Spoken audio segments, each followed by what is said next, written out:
Beach Library. And on behalf of the Bay County Library System, I would like to welcome you to Book for Lunch. If you haven't already, please help yourself to cookies and coffee, which are provided by the Friends of the Bay County Library System. If you don't already subscribe to receive the library newsletter by email, please stop at the checkout desk and the staff there can get you set up. That way you'll be informed of all the upcoming events throughout the library system. We do have some paper copies over there, but if you get that email too, you'll get it a lot faster than you would otherwise. We do have on Thursday, November 3rd at 7 p.m. here in the community room at the Wirt Library, there'll be a Gordon Lightfoot tribute concert. It'll be Jackie Davidson, who is from the New Christie Minstrels, and Gary Brandt will be performing. If you have not seen them before, they're absolutely wonderful. They were at the Tall Ship Celebration. If you happen to stop by our Storytellers tent there this year, they performed, but they put on a great show, so if you've never seen them, I encourage you to come to that. And you do need to register, so you can give us a call, go online, or stop at one of the desks and we can register you for that. The Bay County Library System also now has access to Zinio, which is a database for digital magazines that you can read on a computer or other internet-enabled device. So if you haven't checked that out, there's a lot of good titles, so I encourage you to do that as well. Now it is my pleasure to introduce our speaker today, Ron Rademacher. Ron just recently moved to Lewiston, Michigan from Bellevue. He is the author of 5 books about road trips to out-of-the-way places in Michigan. Everything he does is small-town Michigan. He operates 2 road trip websites and a monthly web magazine. Today he will be speaking about Michigan Rediscovered, which is based on his Michigan Backroads book series. So please help me in welcoming Ron.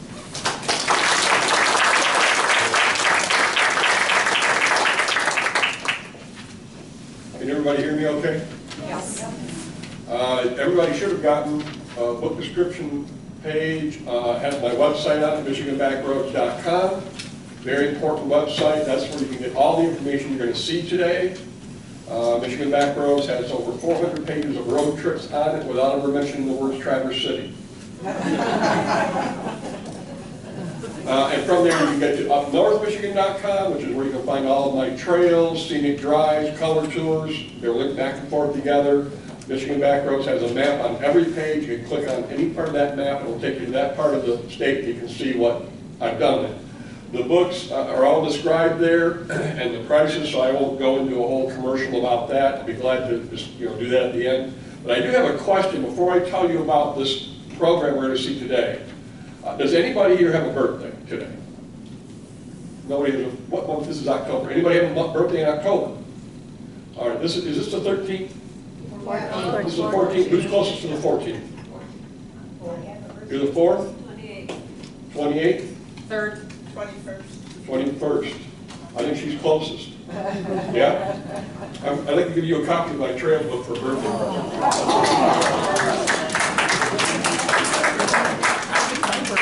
Now watch, 5 people will remember they have a birthday today.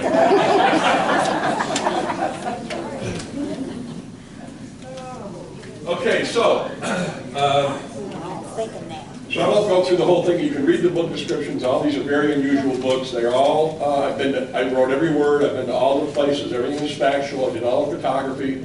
And you can also get all the information on Michigan Backroads and upnorthmichigan.com. I get a lot of email. Last year, 250,000 plus people used michiganbackroads.com to find places to go and things to do. A lot of stuff is out of the way there. A lot of things you won't find anywhere else. And I got an email from a lady from Canada. And she said that she and her husband would always come down to Michigan for a couple of weeks each year. They like the warmer climate here. And they would go and they would spend 2 weeks at Frankenmuth. But she said they were tired of Frankenmuth and they wanted to know if there are any other themed towns in Michigan they could go to. So I emailed back. If you send an email there, by the way, it comes directly to me. I'll be the one who answers you. I emailed back. I said, yeah, there's Holland, with the wooden shoes and tulips and all that. And then there's Gaylord, the Alpine Village. You could go to either one of those. And I thanked her for emailing me, and I didn't think much more about it. But I got an email from her a couple of days later, and she said they had decided to go to Holland. But they didn't want to spend the whole 2 weeks in Holland. Well, what they wanted me to do was give them some suggestions for a road trip. And they wanted to come into Michigan through Detroit and go across the southern part of the state, stop in Holland just for a couple of days, then go up through the state, through the middle mostly, because they'd seen the Great Lakes. And then they were going to go up to the UP and go out the eastern end, back into Canada that way. And they wanted to know, did I have any suggestions about, could I tell them where to go? And I thought, yeah, I can tell you, so I emailed back and asked her what they were interested in. And she said, they like nature areas, they didn't want to take any highways, they like to kind of go along, take their time, they didn't mind stopping wherever they stopped. They needed to stop every few hours because they're older and they can't, you need to get up and stretch their legs. They didn't want to stretch their legs by doing any wall climbing. They wanted to be able to walk around. And by the way, who asked me a little while ago about paved trails? Where are you? Where'd she go? You, that lady right there. Oh, I'm sorry. But make note when I get to McCurdy Park, it has got a beautiful paved trail through. Okay. It'll be in this. I'm glad I thought of that. So this is a pared down version of the road trip I put together for the Canadians. Because they said they wanted to see some stuff. They hadn't been to any of the places. They'd never come into Michigan other than highways. So what we're going to do is we're going to start them out across the frontier. And then we're going to take a couple of side trips and then go to the Trillium Ravine before we head them north. Now, the frontier of Michigan was US 12. That's the road, that's the Great Stock Trail, goes from Dearborn to Chicago. It was an Indian trail, then it was a stagecoach trail, and now it was a two-way, and it was a very popular tourist area back in the day.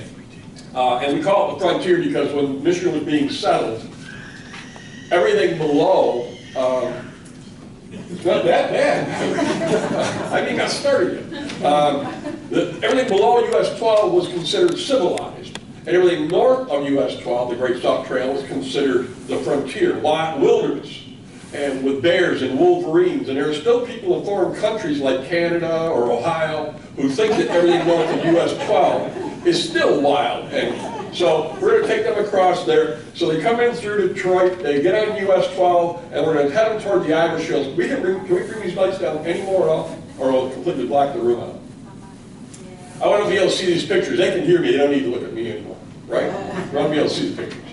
So, so the Irish Hills is just about an hour and a half outside of Detroit, and this spot right here, if you've never been to the Irish Hills, it's fantastic out there, especially this time of year. You can get up on some of the lookout points, and you can see all the colors and the lakes. Hidden Lake Gardens is out there, streams, very beautiful. This spot right here was as far as you could get from Detroit and still get back before dark, back when Henry Ford was building his car. All right, that's how far you could go, and still, because you had to get back before dark because the cars didn't have headlights, and the roads were not paved, and they hadn't even come up with Facebook yet.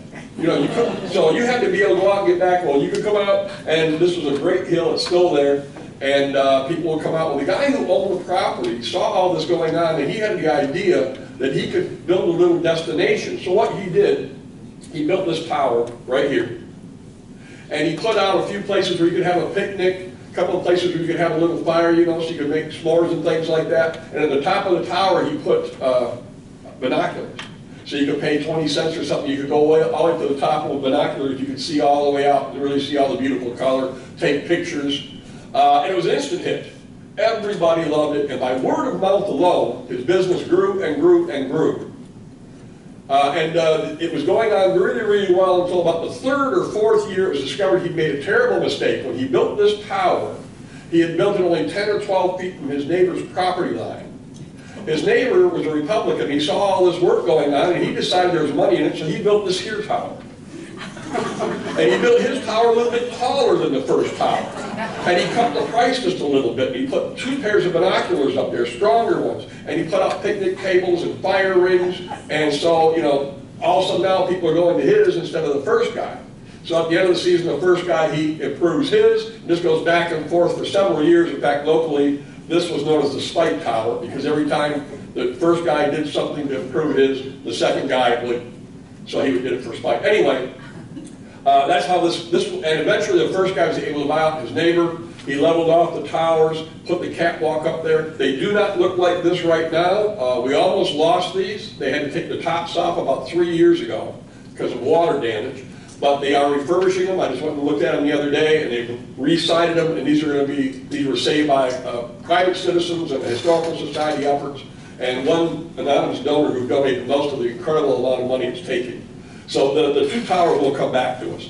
At one point, before they closed down in the 1960s, as many as 60 buses a weekend would arrive here from Detroit and Chicago. This place had its own circus on site, had restaurants, had mini golf, had all kinds of activities for people to do, and it was one of the most popular destinations in all of southern Michigan before the roads were improved. Then, of course, the roads were improved, cars were improved, and shut down in the 60s. But it looks like we might get this back. So, yes? What city is this by? This is by Tecumseh. That'd be the closest. So this is US 12 and Highway 50. Where Walker Tavern is. That's where the Irish Hills are. And there's if you go to my website and go to this page, the two towers, there's a map. You can click on the map. I think I have a map link there. Now, I told the Canadians about this because even though they couldn't stop yet, I wanted them to know that they are getting to their first spot where they can get out and walk a little bit, and that's McCurdy Park, which is just another few miles west of here. And this is McCurdy Park. There's some very interesting things about McCurdy Park. If you're going through this way, especially this time of year, it's quite beautiful. I'll show you some pictures in a second. It's only about 5 or 6, 7 acres. There is nothing to buy there. There are no t-shirt shops. There's nothing. It doesn't cost anything. You have to watch for it. You're on US 12, and there's a little sign about this big. It says McCurdy Park over there. And just a little tiny driveway.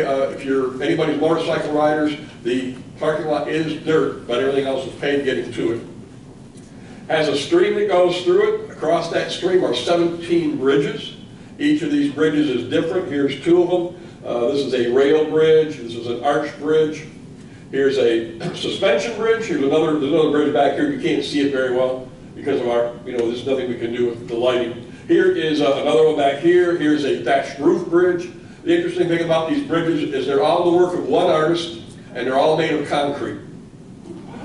They preserve these. They're still in great shape. And as you're walking around McCurdy Park, stretching your legs, there'll be people out taking pictures, dogs, people having picnics. You'll come across sculptures. Here's a good idea of how big this park is.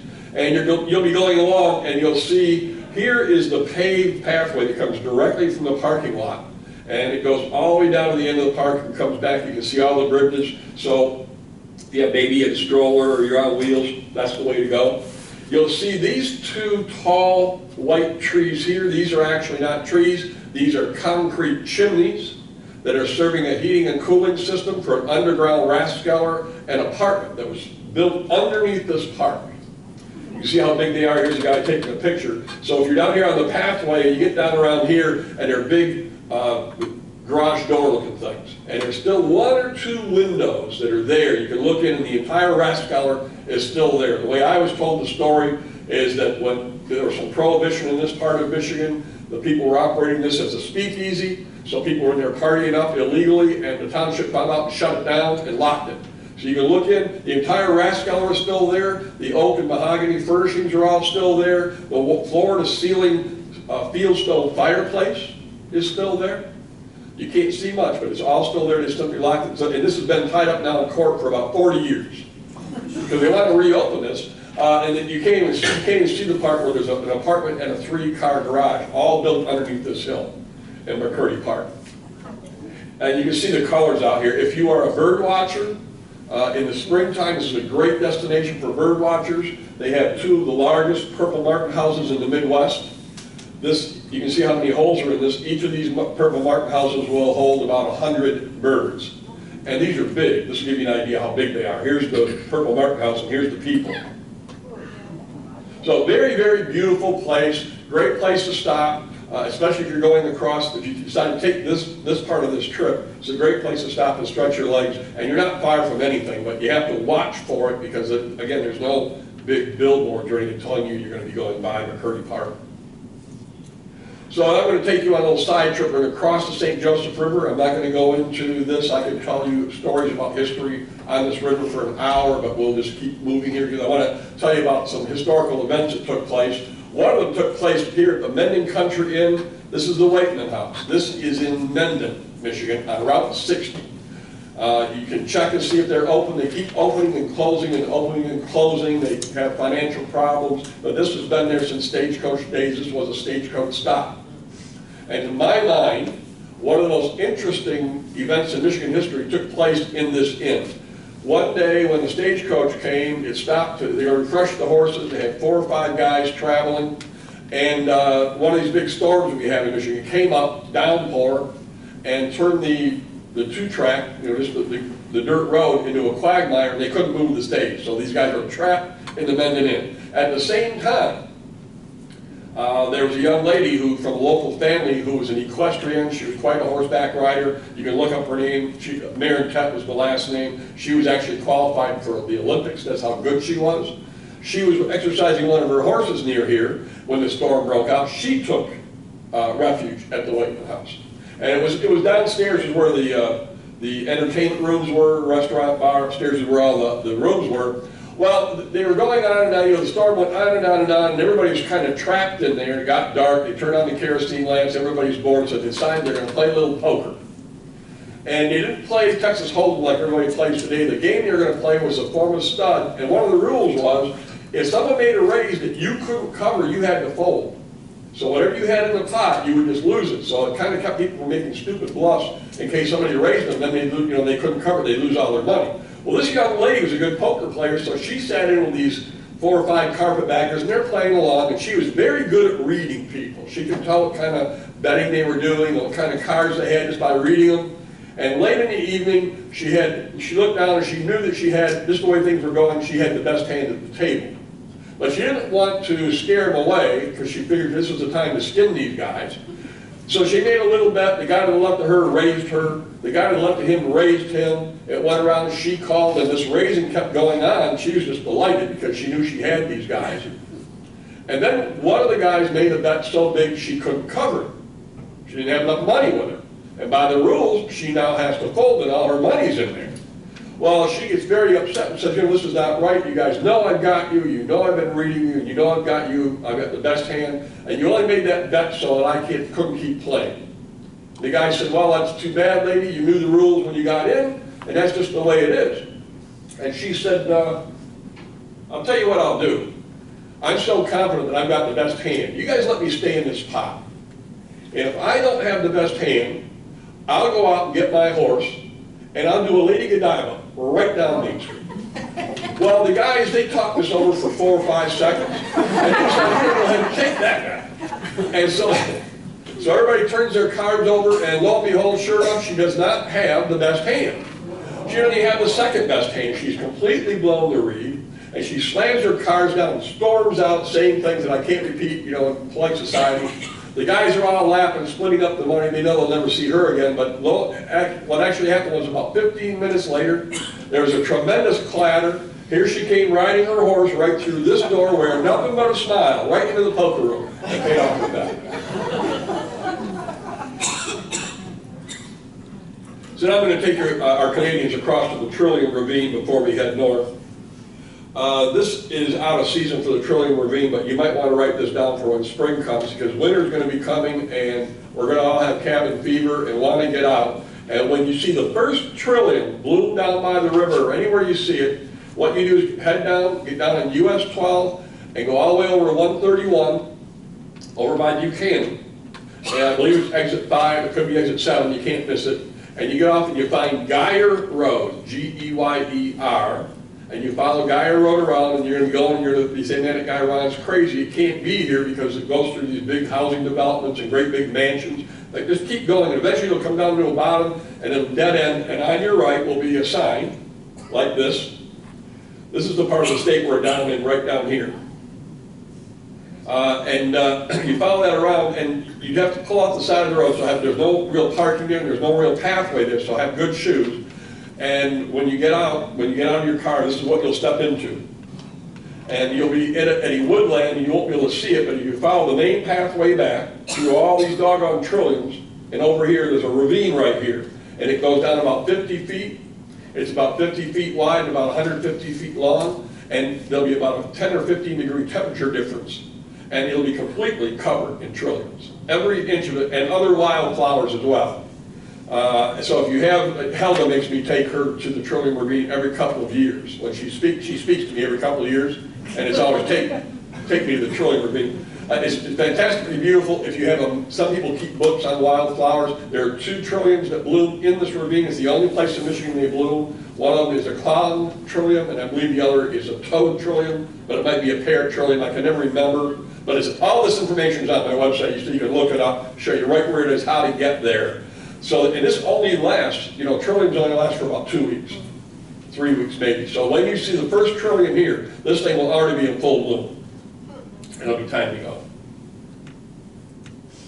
So now we're going to head north. I'm not going to talk about Holland. We all know about Holland, but my Canadians said they want to see some stuff they hadn't seen before, so I'll tell you about a very interesting place you can go visit. This is the Montcalm Hotel in Stanton. It's this great big building right here. It looks like this, even now, even in color, it looks like this. And this is an old place that was falling down. Judy Guerrero and her husband bought it, rebuilt everything in it, refurbished everything. Judy just sold it about 6 months ago. She was 78, she decided it was time to retire. In here, there are a lot of unusual things, and a lot of unusual things around Stanton. If you like antiques, the entire ground floor of this entire 2-building complex, other than the little cafe, is covered with antiques. Everything is antiques. Even the cash register is an antique, and everything is for sale. And I tell you this because I happen to know in 2 weeks they're going to have a great big markdown sale. So if you're looking for antiques, watch your calendar, watch their website. They're going to be marking things down. This is the lobby, and they still operate this hotel as a hotel that would have been back in the 1800s. The fireplace will be running. In the winter, you can go in. They have places people can just sit. You can get coffee, sit, read a book. And everything in here is an antique, and everything, including the furnishings of all the rooms. If you see it and you like it, they'll make you a deal, you can buy it, because that's what they do. They buy estates to keep refurbishing their other antiques shops in Stanton do, but this is the place. It goes on and on and on like this. I'm not going to show you all this, but there's rooms and rooms, and just everywhere you go, there are antiques. The rooms are all upstairs, and I tell you about that because upstairs is a very special room called the Owl's Nest. When Judy would buy estates, Judy didn't know how to use the internet, so she would always end up with all these books, one-of-a-kind, rare books, first edition. She didn't sell them online. She opened up a rare bookstore upstairs, and it's actually a lending library. You can go up there. I was there yesterday. I would say there are still 5,000 volumes, all one-of-a-kind, some out of print, in the Owl's Nest. You can just go upstairs, and it's open. You just go up and turn the light on and go through boxes of LPs, boxes of Life magazines. Very cool place, if you like it. It's probably other than the book gallery in Mecosta, this is the best place for rare books that I've been able to find. So if you're going, so I told my Canadians about this so that they would know that if they wanted a place to stay for a couple of days, they could stay here. But if they're going to keep going, there are a couple of things I wanted to know about Stanton. Stanton, because of the way the roads are set up, you wouldn't right through it. You won't see anything because they're all MDOT roads, and they're designed to move people quickly through. It's right on Route 66, right there. It's where Stanton is. From here, it's maybe an hour, 15 minutes. Outside of town is the Clifford Lake Inn. I threw this in for 2 reasons. One, it has been certified haunted. I'm going to show you another haunted place in a couple of minutes. I tell you it's certified because I met the guy who went and detected the spirits in there. There's a plaque in there. I never have seen it, so I can't tell you for sure this is haunted or not. I stayed in 2 or 3 places by myself for 2 and 3 days at a time that were haunted. Nothing. So they don't like me or something. I don't know, maybe it's my personality, but I don't ever get to see. But this thing is haunted, so badly haunted, they have trouble getting help to open or close by themselves, and they have had for years. Good food. The lake is right out here. They always had people going from downtown Stanton out to Clifford Lake Inn to get out of the town for a while, you know, when it was hot, go off to the lake, have a nice afternoon. And back in the day, it was always a problem. They set up trolleys horse-drawn trolleys to go back and forth, and it was always a problem letting the trolley guy know that he needed to come back out there because people were ready to come back into Stanton. So technology caught up with them, and the telegraph was invented, and these people went to work like that, and one of the first telegraph lines ever put up in Michigan went from downtown Stanton to the Clifford Lake Inn. Now, I know it could never happen in Bay City, or wherever you have to be from, but there are several groups that wanted to control this telegraph line, and they began to squabble over it, and they began to argue over it, and this group wanted to control it, and that group wanted to control it, and no one was going to let me give an inch, and they squabbled and argued for so long that the telephone was invented. They never sent a single telegraph down the telegraph line. That's how, but they got it together, they took that line down, they put a telephone line up, and one of the first telephone calls made in Michigan went down the line it was just a direct line, there were only 2 points on it. So that's the Clifford Lake Inn. If you keep going north on Route 66, you'll come to a really cool place, and there's an event that's going on there right now that you might want to go see. I don't have pictures of it, but I saw it just the other day, so I'll tell you about it. And that is Anderson and Girls Farm. My Canadians said they wanted to see a couple of U-pick places, some unusual farms. All these animals you see depicted here live at this farm. This is a U-pick farm. They have gnus, they have emus, they have Australian pheasants, they have lemurs. They have a whole house full of lemurs. They've got a house that's as big as this room we're in, where you go, you pay $1, you go in, and the songbirds will come over and sit and eat out of your hand and sing to you. They have kangaroos, they have zebras, they have all these animals, by the way, you can touch. It's a great place for kids. They have a whole goat farm. I've had kids emailing me, hey, my grandmother took me here because of you, I got to pet a zebra. This is what it looks like from the road. This is the main building. You know what happens to you if you go in there. There's cheese, apple fritters, apple pie, apple this, all these baked goods, so you start packing it on. To the right of it, I didn't take a picture of it this time, I've got to redo this for next year, is where they make all their own homemade ice cream. Yeah. This gets worse. And so when you get there, you go out through, you can also meet my buddy Milton. Milton lives out there. If he's not standing by the fence, all you have to do is hold the camera up in the air. He'll get up and walk over. He'll come up. He's quite very, very friendly. He's a smoocher. Now he doesn't get to kiss the girls as much anymore because they bought a second one of these, Gracie, who's a blonde female one of these, and she keeps Milton from kissing all the girls now. So in fact, I was just there a couple of weeks ago, and they had a saddle on him. He was giving Ron, they have camel rides there, if you want to go on a camel ride. So that's Milton. And they have 2 events that go on at this farm that are unique in their own way in Michigan. In the spring, they have an Easter egg hunt. So if you want to take the kids, the grandkids and the kids, to a real live Easter egg hunt, this is the one to go to. This year, 2015, they hid over 5,000 Easter eggs around all the play areas, and kids can just come and go in and hunt the Easter eggs. All this stuff, by the way, all the animals and stuff, there's no charge for that. You'll spend enough on the pies and stuff, don't worry. The other event they have, and I did not have a chance to process it because I don't want to give you any excuses, but I was just there, and I didn't have a chance to process it. But between the goat farm and where Milton is, were you going to ask me? Oh, okay, you were just pointing. Okay, you'll see when you're walking through there are bleachers. And at 2 o'clock in the afternoon on Saturdays in September and October, you want to be there, you get in the bleachers, and in front of you is a dirt oval track, and they have hog races. And I'm not talking about your little baby piglets either. I'm talking about these big fat hogs who go ripping around this thing. Now, when I was there a couple of weeks ago, I videoed it, but like I said, I haven't had a chance to put it together, and they had little pigs there. And one of them was, and they were running, and it was just hilarious. They had one he was black and white. He won 3 races, except that when he got to the end, one of the other pigs had left a bun there, and he would stop and eat it, and the other pigs would run right by. He lost all 3 races that far from the end. So, and the kids, I mean, it's really, and in the middle of the track are these rams, these goats, and they'll go up by the starting gate, and they'll run around the inside trying to catch the pigs. Only one of its kind that I know. Saturdays only, you can check their website. Saturday afternoons at 2 o'clock. It's only in September and October. So if you haven't bought your pumpkins yet, get in the car Saturday, go over, that's tomorrow. Go over there, you get your pumpkins, they got thousands of pumpkins there. They have all kinds of rides, and you can pet all the animals, and you see the pig races. All right, so we're going to keep our Canadians going. I love those pig races, man. So this is Frankfurt. If you've never been to Frankfurt, it's right up here. And very picturesque little town. I'm going to tell you a couple of quick stories about Frankfurt before I take our Canadians on across the state. This is the hotel. This is the Frankfurt Hotel. I can't see what that sign says. It's changed. It's changed, you know, a lot more. It keeps changing hands. This is now operates as a real inn. Has a nice restaurant downstairs, rooms upstairs. It has had all kinds of things. It's been an apartment building, all kinds of things. It's 2 blocks from Lake Michigan. If you walk down to Lake Michigan, there's a very unusual house there. If you go up and down all the small towns in Michigan and ask them, they'll all tell you, all on the west coast of Michigan, every one of these towns will tell you that Al Capone used to own a house there.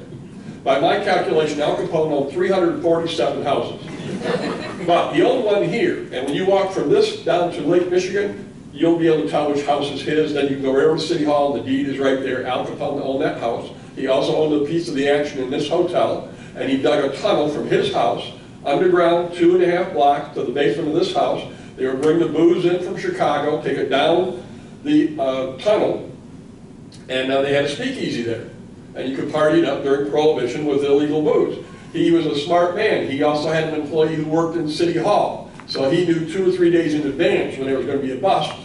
And they would move everything back into the tunnel, paint over the wall, and they were never busted a single time. So the new owners are trying to find the tunnel on this end because they want to reopen the whole thing.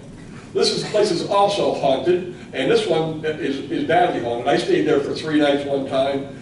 Went down, I was the only place, the only one in there was in the winter. I went down to have something to eat, you know, and the cafe opened at 7. And I'm sitting there, and the chef comes walking out, and he sees me, he says, he looks at me kind of weird, then he says, okay, how'd you get in here? I said, well, I'm staying here. He said, are you out of your mind? You can get locked in these rooms. You can't be staying here. I don't see it, but the staff will tell you. You'll check in, you'll lock your door, turn on the TV will turn itself off, you'll go to turn it back on again, the door will open, you gotta go through this whole, I never see any of this stuff. I'm just telling you what everybody else told me. So when this place was a hotel, I have to tell you a story about 2 churches. When this place was a hotel or a apartment building for a while, then somebody bought it, moved everybody out, and they're going to turn it into a hotel again. They went in and cleaned all the rooms out, and in one of the rooms they found that blue object right there. I don't know how well you can see it, but it goes way up here. What this is a holy water font that had been boosted out of a church in a nearby town about 5 years earlier. They'd never been able to find it. Somebody was using it for a headboard. It's gone now. They had it in the garden outside. 2 or 3 years ago, we had all those horrible cold winters, and this thing just came apart and crumbled. There it is. This is the only picture of it that still remains. Another cool thing to do, there's a lot to do around Frankfurt. I'm not going to talk about the beaches and all that. I do want to tell you about the gravity mystery. This is Highway 22. This is the scenic drive up the coast. A lot of cool places to stop off. What you do is you go, here's where Frankfurt is up north here. You're coming south, you get to Joyfield Road, turn on Joyfield Road and come down to Putney and look for the old church. This is all that's left of this community is this old church. You take a right at the old church, and this is the road, this is what it'll look like this time of year. And you can see you're going downhill here pretty good. And what you do at this point, the church is about 50 yards behind you. What you do is you get a good control of your car, put it in neutral, put your foot on the brake, put your car in neutral, make sure you got control of your car, take your foot off the brake, your car will start backing up the hill about this fast. I mean, it's fast. It's not going to creep. It's going to take off. And the first thing you're going to think of to do is slam on the brake, which you will do. And you go down and you turn around and come back, and you'll be sitting at about an angle about like that. Take your foot off the brake, it'll roll right up the hill. People have been going there. By the way, there's nothing to buy out here either. You have to know where to go. So if you don't get the map off my website, you can get it from the Chamber of Commerce. I get more emails about this destination than anything else I do. I was at Helga's family's once for Thanksgiving and was telling them about this. Of course, her mother didn't believe a word of it. So I took Helga out there, we were up there, I said, come on, I'm going to show you the gravity mystery. She didn't get a chance to experience it because when we got there, There were 6 Germans with a van, taking turns watching the van back up, and they were videoing this van going up the road, and they had a tennis ball that would bounce up the, so it's really quite a remarkable effect. Go see it, you'll email me and say, yeah, it's really there. Really a cool spot to go to. You gotta know where to go to get to it. There are 2 or 3 of these around the state. This one is the only one I've been on where you don't have to wait for your car to start moving. It will move. And I'm running a little behind. At the end, if you want to know how this was discovered, there's an interesting story about a couple of young boys who want to take a couple of young girls to an impromptu prayer meeting out here. Good story. So now we're going to take our Canadians all the way across the state to Harrisville. Harrisville, in case you've never been there, is here, about 50 miles south of Alpena. Very interesting little town. In the wintertime, I believe the population is just under 400, very small town. This barn with this quilt block on it is on Route 72.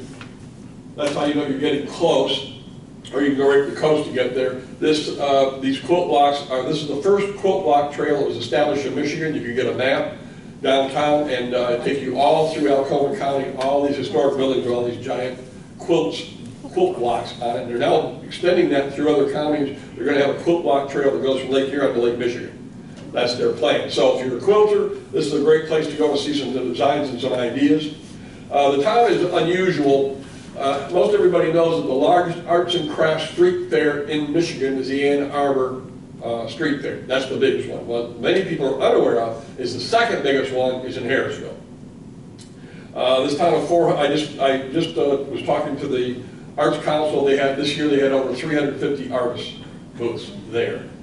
And as soon as it's over, 1 week after it's over, then they have an artist retreat where if you're a budding artist and you want to go work with musicians or sculptors or painters, you can sign up and you can go for the artist retreat the weekend after. So they have a huge arts and crafts fair there. They also have one of the fastest growing wine and food festivals there. This is me after doing my research right here. Because you got to make sure.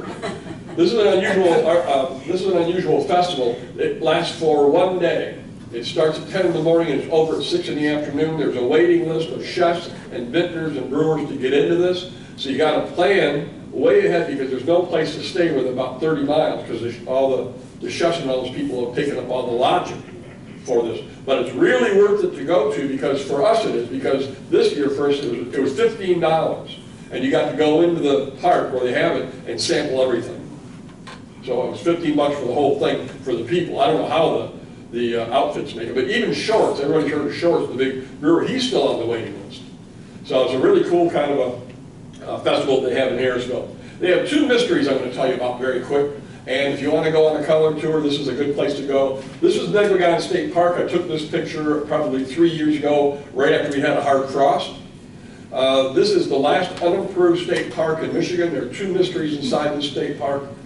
When you get there, there will not be any campers. There's not going to be any big campers with lights strung between them and all that. There are only 4 campsites in this entire state park. You can't drive to any of them. You have to park at the car park and schlep all your stuff in. So you got to take a wheelbarrow or a wagon or something. The first campsite from the parking place is a quarter of a mile, right up this trail. By the way, this is rush hour. And so from campsite 1 to campsite 2 is over a quarter of a mile. From campsite 2 to campsite 3 is over a quarter of a mile. And from campsite 3 to campsite 4 is well over a quarter of a mile. Campsite 4 is almost a mile and a half from where you park. So if you're going to go and you decide to drive, you're going to need a wagon and you got to take everything with you because there's nothing out there. There's 2 privies and there's an artesian well with water coming out of it. You can get water, that's it. So if you forgot anything, you got to drive about 15 miles, half of which is dirt and sand 2-track to get back out. It's easier to get to this park by kayak than it is by car. So, but this is what it looks like, and all of the campsites are right on the water. They all have they're all private. They all have a picnic table, fire ring, and a bear pole to string your food up, so the bears can't get your food. There are bears in here. It goes along like this. Oh, it tricked me. When you're going up this, let me tell you about the 2 mysteries. If you're going up this pathway here, when you pass campsite number 3, after a little ways you'll come to a fork in the trail where you can go right or left. Everything looks like this. This is how dense this is. But if you take the right fork, then you enter this prairie, and it goes across this prairie, and then over here in these woods is where campsite 4 is, right on the water. You can see the lights. They're a great one to be if you want to see northern lights. That's the campsite to get if you want to see Aurora Borealis. But if you get to here, right over here, you probably can't see it in this picture, but there's an old, gnarly old apple tree there. You go over there, and right at the base of the apple tree is a handmade fieldstone well. It's still there. Don't fall in it. It's a state park. They haven't put any protection around it for some reason. If you turn around and look back, you'll see a flat area, and that flat area is what's left of the foundations of a cabin that was built here by the only black man who lived in Alcona County right after the Civil War. He was a freed slave. He lived out here by himself in that wilderness. And he would come into Black River every spring with all of his furs and all the things that he had trapped, and he would trade for the things he couldn't forage. He'd trade for sugar, coffee, that kind of stuff. One year he didn't show up, and everybody noticed it because he's the only one around. And they said, we better go out and check on him. So they went out to check on him. They got there. They went to his barn. His pelts were all bundled up. Everything was in good order. Snowshoes, everything was there. They went up to his cabin. It was clean, well-maintained, no broken windows or anything. Everything was in there. His weapons, his clothes, everything was in there. He was not around, and he was never found. So that's one of the mysteries. Nobody's ever figured out what happened to the guy, where he went. There were no tracks. So that's that. Here's the other mystery. You can go check this one out if you want to. If you're in fairly good shape, what you do is when you get to that fork, instead of going right, go left. And you go about 100 feet, and you'll come to a little stream. Turn and follow it, turn to the left and follow that stream down into the swamp. You have to wait until we have a hard frost, or you'll never find what I'm going to show you, because the weeds and nettles are about that high. But if you wait until we have a hard frost, they all die off. You'll follow that down in there only about 100, 150 yards, and right in the middle of this huge cedar swamp will be this construction. I'll describe to you what you're seeing here. This stone wall here is about this wide, and when I took this picture, I would say it was 3.5 to 4 feet high. It goes way back in here, and it forms rooms back in here. This whole construction is about 50 yards wide, about a football field wide, and about 2 football fields long. And there are rooms, there are walls, there are cairns back in there. This is a lot bigger than it looks in this picture. You could easily get into this cairn. There are about 17 or 18 of these cairns scattered all around this construction. You can see how wild this is, so you'd never find it if you didn't have a frost. There are rooms with doors. This is a gigantic construction. Now, the archaeologists who told me how to find it, they told me this is what we know and what we don't know. When French fur traders first came through back in the 1600s, this was already abandoned. These walls that you're seeing here are actually the tops of walls that were 6 to 8 feet high. They asked the Native Americans who had built it. They said they didn't know. It had always been there as far as they knew. They didn't know who had built it. There have only been 2 digs done at this. Oh, they didn't know what it was for either. And I'm going to go, as soon as we have a hard frost, I'm going to go back and I'm going to sketch this, because I didn't do it the first time. But nobody knows why it was built. The layout doesn't make any sense. There'll be walls with rooms inside of them. There'll be walls with rooms outside of them. Sometimes there'll be 5 cairns in a staggered row. Sometimes there'll be a cairn just sitting by itself. So nobody knows what the installation was for. No one knows who built it. And no one knows when it was built.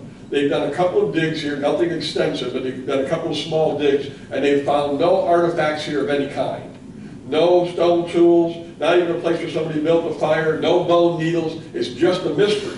And there are 4 or 5 of these constructions around Michigan. This one happens to be the only one I've been able to get to because it's on state land.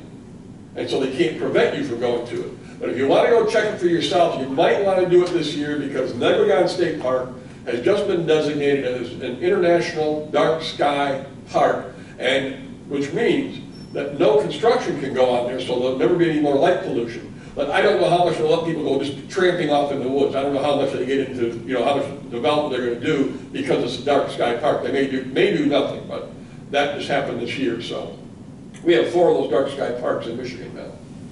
So that's the ruins at Negligon. This is, if you can't get lost, by the way. I have this picture here. This is Lake Huron. You can't get lost because you can always hear the waves hitting the shore. And this is campsite number 3. So you just go toward the wave sounds. In fact, a lady had gone. She emailed me and said she had gone. and was looking for, she could not find the ruins. She didn't wait, you know, there's still weeds up, couldn't find them. She was walking along this beach and she did find something glinting in the sand, went and got it. It was a bottle with a cork in it, with all crud all over it. And she could see something was inside it, so she thought maybe it was a message in a bottle, you know, from a shipwreck. And she took the cork out and a genie came out. Now, this is a true story. You'll see in a minute, this is a true story. So she's all excited, here's a genie, she's all excited, you know, do I get 3 wishes? 3 wishes? And the genie starts slowing her down right away. He says, no lady, take it easy, slow down, you don't get 3 wishes.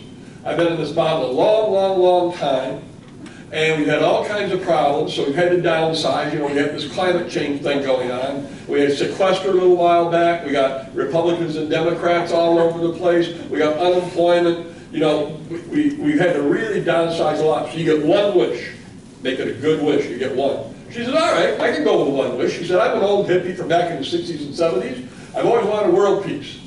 How about world peace? And the genie says, you must not have been listening. I said, we had to downsize. World peace is way over my pay grade. I can't do world peace. You got the wrong genie. You got to get somebody else. So she's all right. She's all right, I'll settle for peace in the Middle East. And the genie looks perplexed, and he says, I don't know what this Middle East means. What's the Middle East? And she gets out her thing and brings up a map. She says, right here, the Eastern Mediterranean. You know, with Israel and Syria and Lebanon and, you know, Egypt, the Middle East. And he says, oh, yeah, I know that. He says, yeah, we didn't call it the Middle East back in my day. He said, but I'm not going to be able to help you with that either.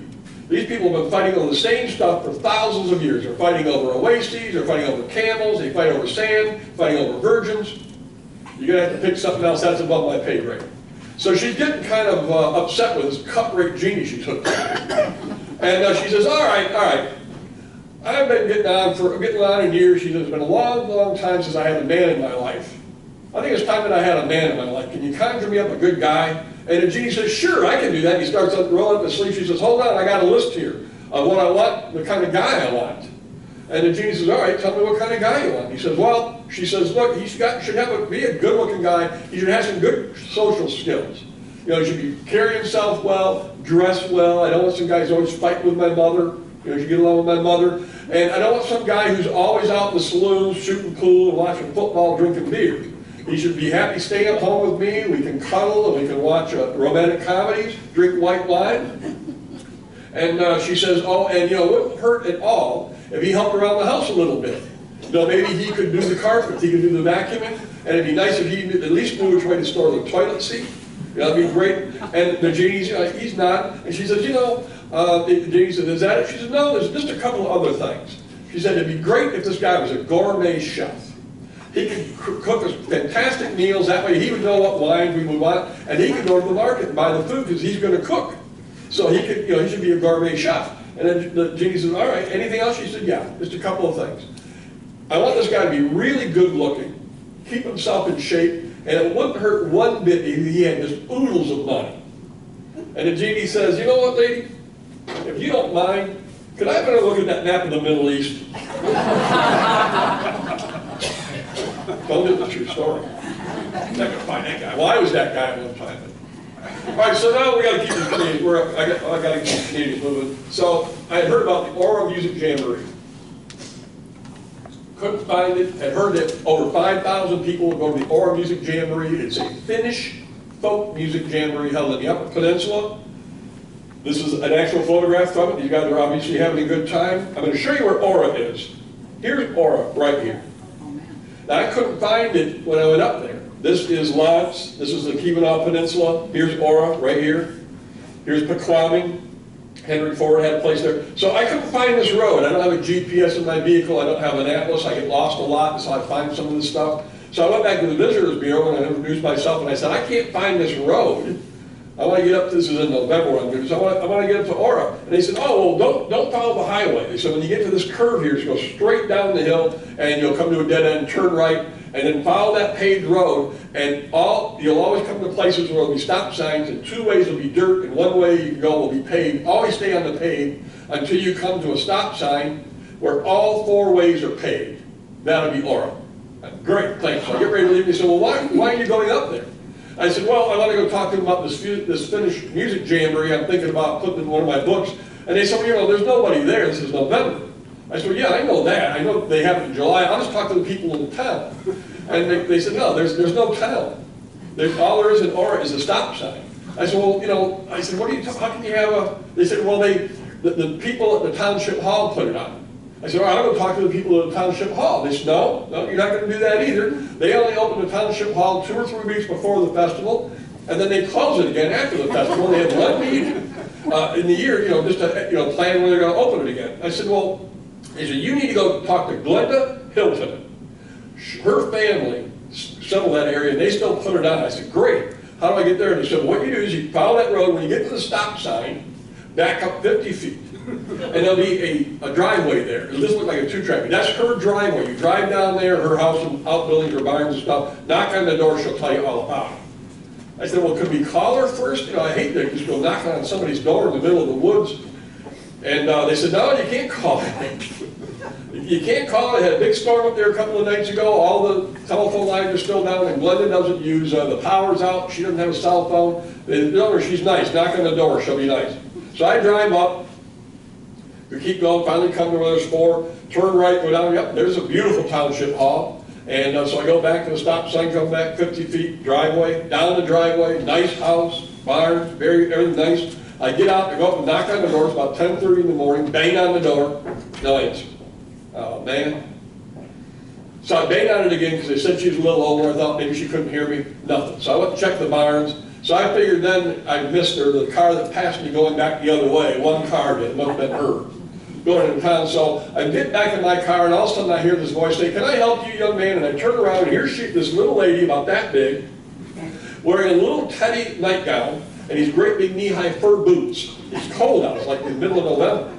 And I said, oh, I'm sorry to bother you. They told me, you know, I'm from back roads. They told me I could find Glenda here. She said, I'm Glenda. I said, well, I wanted to find out about the music festival. She said, well, come on in. I'll tell you all about it. And I said, well, you want me to wait 10 minutes or so you get dressed, maybe you'll be a little more comfortable? She said, no, I'm comfortable now. You can come on in. And you can help me get these cinnamon rolls out of the oven. So we go in, and we have big fat cinnamon rolls like Grandma used to make. She tells me all about the festival. Nice lady. So we get done. And I said, I have 2 questions for you. She said, okay. I said, how many people came last year? This would have been 2014. How many people came last year? She said, 5,400 people came to the festival. I said, where do they stay? Because there's nothing there. And there's like 2 hotels and lots. I mean, there's nothing there. She said, oh, you don't understand. Everybody brings their campers and their RVs. And we set up camps for them. The farmers open up their fields, and we run power out from the township hall, and everybody can just stay for free. And then we set up all these stages where you can go around with whatever instrument you play, and you can play. So fantastic, great. And getting ready to leave, and she says, so I suppose you're going to go out to Point of Bay now, huh? I have no idea what she's talking about. I said, no, Point of Bay, I don't know what you mean. What's Point of Bay? She looks at me like Helga's mother does sometimes. You call yourself Mr. Michigan Backroads. You never heard of Point of Bay. Well, she said, well, you have to go because the weather is perfect. And if you want to see Michigan the way it was before anybody was here, before any Europeans got here, you have to go. And if you don't go and the weather is perfect, you're not going to get there. I said, all right, how do I get there? She said, hold on. She said, do you have plenty of gas in your car? I said, yep, got plenty of gas. She said, okay, do you have any water? I said, yep, I got a couple bottles of water. She said, do you have any food with you? I said, Glenda, where am I going? She said, no, do you have food? I said, I have this one cinnamon roll here, but if you'll give me another one to take with me, I'll take my chances.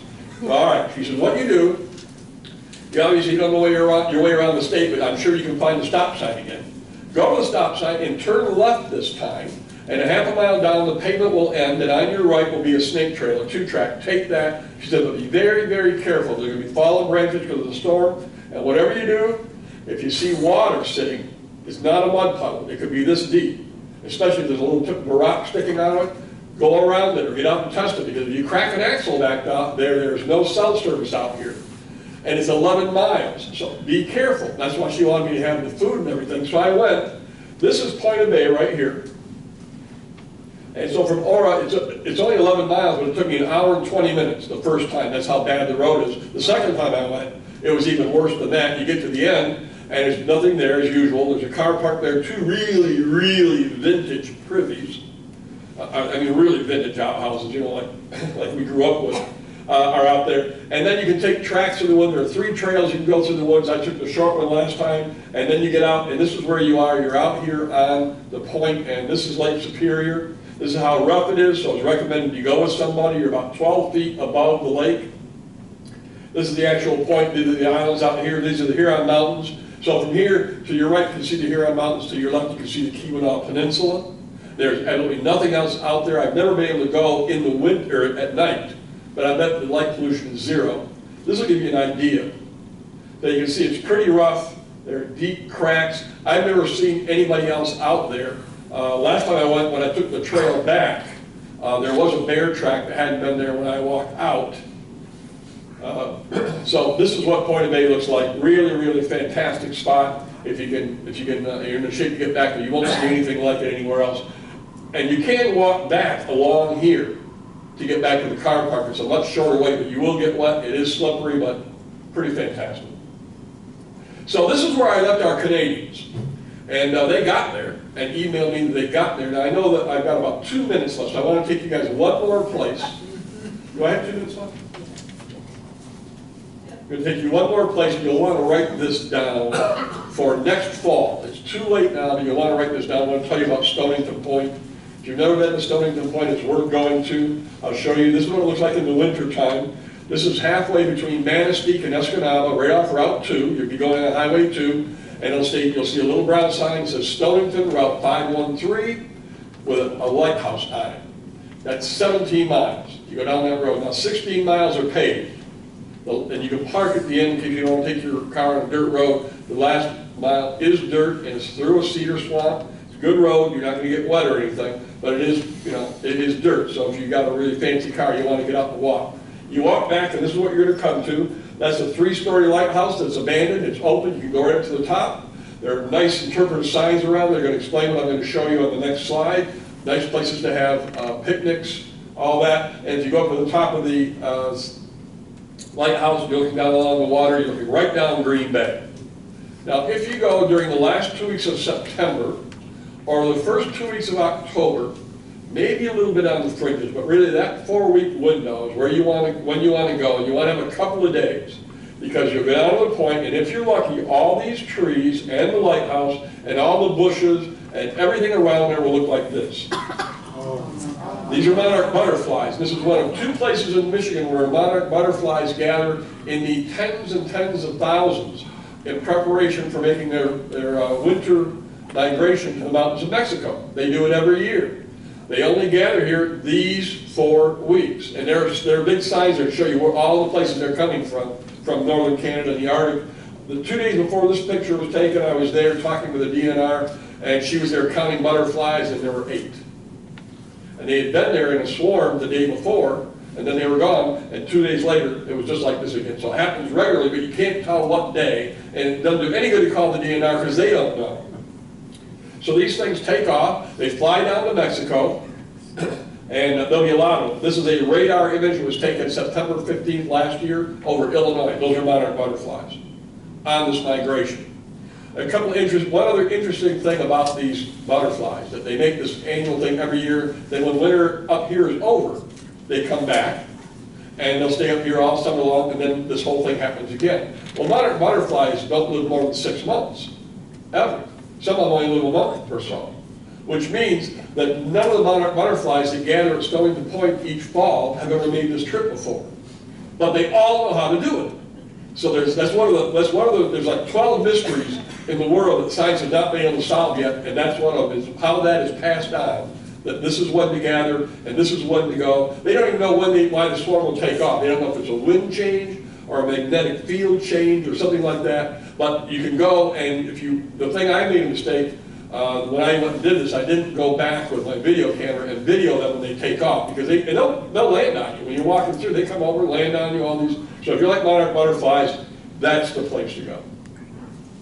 That's my program. I want to thank you guys all for coming. I'll be glad to answer questions. If you got anything about that I covered that I went too fast, just let me know. Thank you all for coming.